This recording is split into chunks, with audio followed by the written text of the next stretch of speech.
નમસ્તે મિત્રો, આજે હું તમારી સાથે ફરાળી ભજીયાની રેસિપી શેર કરીશ। આ ભજીયા 10 જ મિનિટમાં બની જશે અને સ્વાદિષ્ટ પણ એટલા બનશે કે તમને વારંવાર બનાવવાનું મન પણ થશે। તો ચાલો રેસિપી શરૂ કરીએ।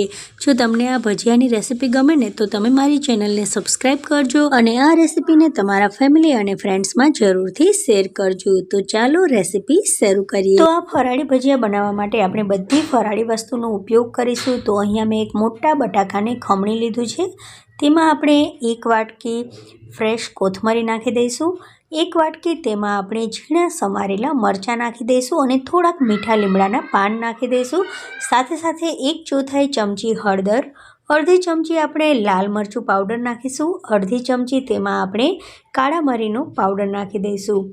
હવે આપણે તેમાં નાખીશું શેકેલી મગફળીનો ભૂકો।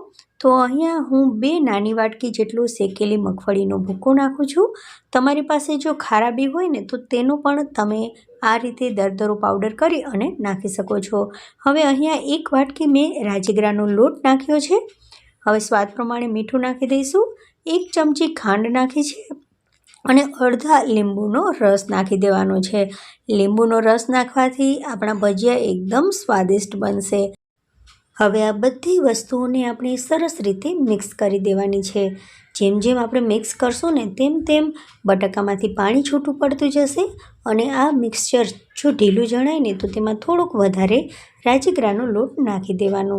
તો અહીંયા ફરીથી હું 1 વાટકી જેટલો રાજગરાનો લોટ નાખું છું અને ફરીથી તેને આ મિક્સર સાથે સરસ રીતે મિક્સ કરી દઉં છું। હવે અહીંયા થોડુંક પોર્શન હાથમાં લઈ અને આપણે તેના આ રીતે ભજીયા બનાવશું। તો તેલને મેં અહીંયા મીડિયમ ગરમ કર્યું છે। હવે આપણે ભજીયાને તેલમાં નાખી દઈએ। તો અહીંયા તેલ ગરમ થઈ ગયું છે। આ રીતે આપણે એક પછી એક બધા જ ભજીયા તેલમાં નાખી દઈશું। ધીમે ધીમે ભજીયાનો કલર બદલાતો જશે અને ભજીયા અંદરથી પણ સરસ મજાના તળાઈ જશે। તો આ રીતે આપણે બધા જ ભજીયા બનાવી અને તૈયાર કરવાના છે।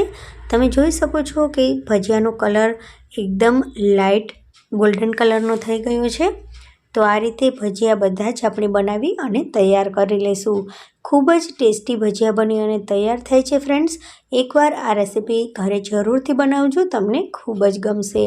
અને આ રેસિપી બનાવતી વખતે જો કોઈ પણ પ્રકારની તમને તકલીફ જણાય તો મને કોમેન્ટમાં જરૂરથી જણાવશો। હવે જારાની મદદથી વધારાનું તેલ કાઢી અને આપણે ભજીયાને આ રીતે કાઢી લઈએ। તો ગરમ ગરમ આ ભજીયા ખાવાની ખૂબ જ મજા આવે છે। એકદમ કુરકુરા અને ટેસ્ટી ભજીયા બની અને તૈયાર થાય છે ફ્રેન્ડ્સ। તો આપણા ભજીયા બની અને તૈયાર છે। તમે તેને દહીં સાથે, સોસ સાથે કે પછી ફરાળી કોઈ પણ ચટણી સાથે ખાઈ શકો છો। તો મિત્રો, તમને જો મારી આ રેસિપી ગમે તો તમે મારી ચેનલને સબસ્ક્રાઈબ કરજો, નોટિફિકેશન બેલને પ્રેસ કરજો જેથી મારી નવી નવી રેસિપીઓના વિડીયો તમને સૌથી પહેલાં મળતા રહે। અને હા, જો આ રેસિપી ગમે ને તો તમે તમારા ફેમિલી અને ફ્રેન્ડ્સમાં આ રેસિપીને જરૂરથી શેર કરજો। Thank you for watching. મળીએ નવી રેસિપી સાથે, ત્યાં સુધી બાય, ટેક કેર, જય હિન્દ।